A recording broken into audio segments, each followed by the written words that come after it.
Hey guys, Olina with iFoodReal.com here.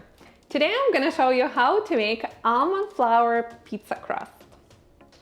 It is healthier, lighter, and if you have a gluten intolerance, it's also gluten-free.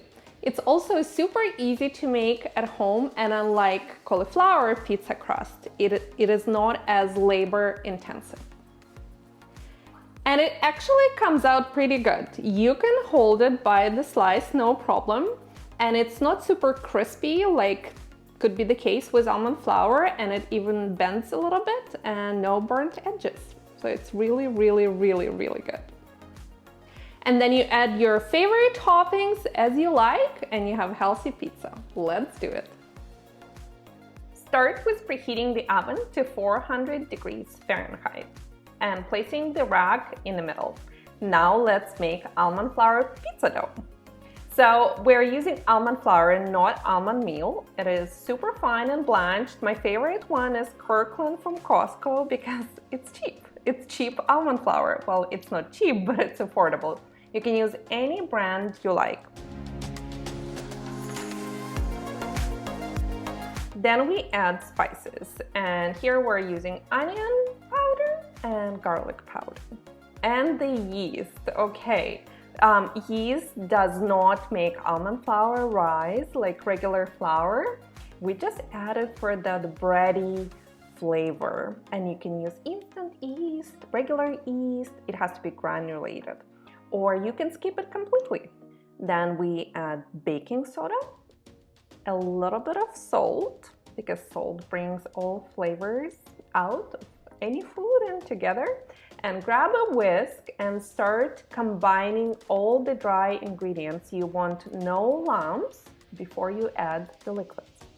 So here we have olive oil. You can use any oil. I also love avocado oil. These are my two major oils I use for cooking on a regular basis, the healthy oils. And 2 eggs, but do not add the eggs into the bowl with the almond flour and olive oil. You want to whisk them first and then to add to the bowl. This way they do incorporate way better into almond flour. So start by stirring with the spatula until the pizza dough forms. And it does take some time, and you can finish by hand, but just use a little bit of power. Almond flour are ground up almonds, so the consistency will not be like regular pizza dough. It kind of like will look dry, but as you mix, it will come together. Now you will need 2 pieces of parchment paper, and we use them for rolling, and that's when rings come off. So transfer the pizza dough onto parchment paper, and here I tried to prevent the parchment paper from sliding, and I added a little bit of oil and water underneath. It kind of helped, kind of worked. So then you place pizza dough on the middle, shape it a little bit, flatten, and then cover with another piece of parchment paper. And now we start rolling. You don't want to roll out directly on the almond flour because it will stick to the rolling pin. And as you roll out, kind of like make sure it's coming together. It's round shape. You can peel off parchment paper. It comes off easily. And just make sure you are satisfied with the thickness and the shape. And yeah, it's super easy.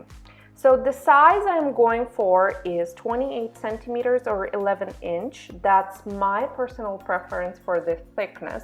You can make it thinner and roll it out to 12 inch or 30 centimeters. So you can make the dough thicker, 10 inch, 25 centimeters. Then remove the top piece of parchment paper and grab by the bottom one and transfer the crust onto the baking sheet. And we bake it for 12 minutes, and super important, place it on the middle rack so it doesn't burn.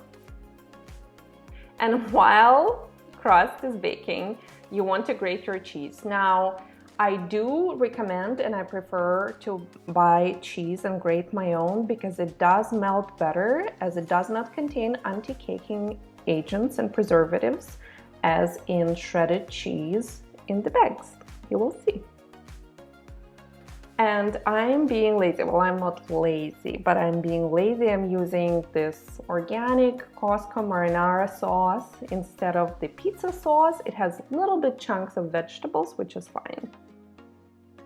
Here is a trick to avoid burnt edges. I do not love burnt crispy edges that happen with almond flour. It does burn fast. So because I will show you, I would like to broil my pizza at the end for super beautiful cheese on top. So while crust is baking, I'm tearing these 3-4 pieces of aluminum foil. Generally, I prefer not to use aluminum foil, but I really don't like burnt edges. Now our almond flour pizza crust is ready. Let's remove it and dress it up. So you take your favorite tomato pizza sauce and just spread it on top of the crust. Don't add a lot, but also I found this crust doesn't really get soggy, so it holds up to your favorite toppings. You can also add whatever you like, cooked shredded chicken. If you would like to add vegetables, I highly recommend to pre-cook them so all the moisture comes out. And then cheese on top. This is where you get creative. Add what you want, what you have on hand. I add a generous amount of cheese because my kids love it. They actually really loved this almond flour pizza crust. And before I put it in the oven, see how I'm arranging my foil edges, and make sure not to go on top of cheese because when it melts, the foil will kind of stick to it. It will be hard to remove.